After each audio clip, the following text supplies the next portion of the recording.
The Tiger Rising by Kate D. Camillo.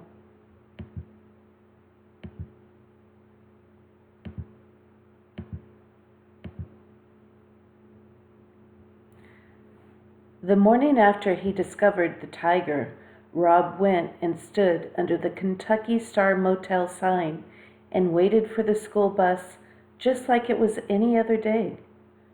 The Kentucky Star sign was composed of a yellow neon star that rose and fell over a piece of blue neon in the shape of the state of Kentucky. Rob liked the sign.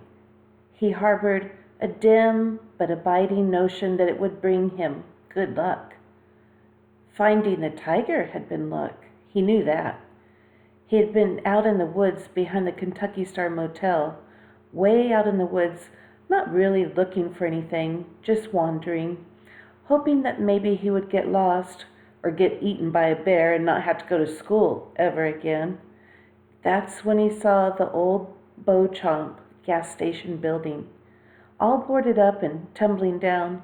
Next to it, there was a cage. And inside the cage, unbelievably, there was a tiger. A real life tiger. Very large tiger pacing back and forth. He was orange and gold and so bright. It was like staring at the sun itself, angry and trapped in a cage. It was early morning and it looked like it might rain. It had been raining every day for almost 2 weeks. The sky was gray and the air was thick and still. Fog was hugging the ground. To Rob, it seemed as if the tiger was some magic trick rising out of the mist. He was so astounded at his discovery, so amazed, that he stood and stared, but only for a minute. He was afraid to look at the tiger for too long, afraid that the tiger would disappear. He stared, and then he turned and ran back into the woods, toward the Kentucky Star. And the whole way home, while his brain doubted what he had seen, his heart beat out the truth to him. Tiger, tiger, tiger. That was what Rob thought about as he stood beneath the Kentucky Star sign and waited for the bus. The tiger. He did not think about the rash on his legs, the itchy red blisters that snaked their way into his shoes. His father said that it would be less likely to itch if he didn't think about it. And he did not think about his mother. He hadn't thought about her since the morning of the funeral, the morning he couldn't stop crying, the great heaving sobs that made his chest and stomach hurt. His father, watching him, standing beside him, had started to cry too. They were both dressed up in suits that day. His father's suit was too small, and when he slapped Rob to make him stop crying, he ripped a hole underneath the arm of his jacket.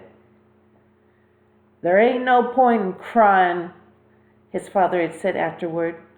"Crying ain't going to bring her back." It had been 6 months since that day, 6 months since he and his father had moved from Jacksonville to Lister, and Rob had not cried since. Not once. The final thing he did not think about that morning was getting onto the bus. He specifically did not think about Norton and Billy Threemonger waiting for him like chained and starved guard dogs eager to attack. Rob had a way of not thinking about things. He imagined himself as a suitcase that was too full, like the one he had packed when they left Jacksonville after the funeral. He made all his feelings go inside the suitcase. He stuffed them in tight and then sat on the suitcase and locked it shut. That was the way he not thought about things. Sometimes it was hard to keep the suitcase shut, but now he had something to put on top of it. The tiger. So, as he waited for the bus under the Kentucky Star sign, and as the first drops of rain fell from the sullen sky, Rob imagined the tiger on top of his suitcase, blinking his golden eyes, sitting proud and strong, unaffected by all the not thoughts inside straining to come out.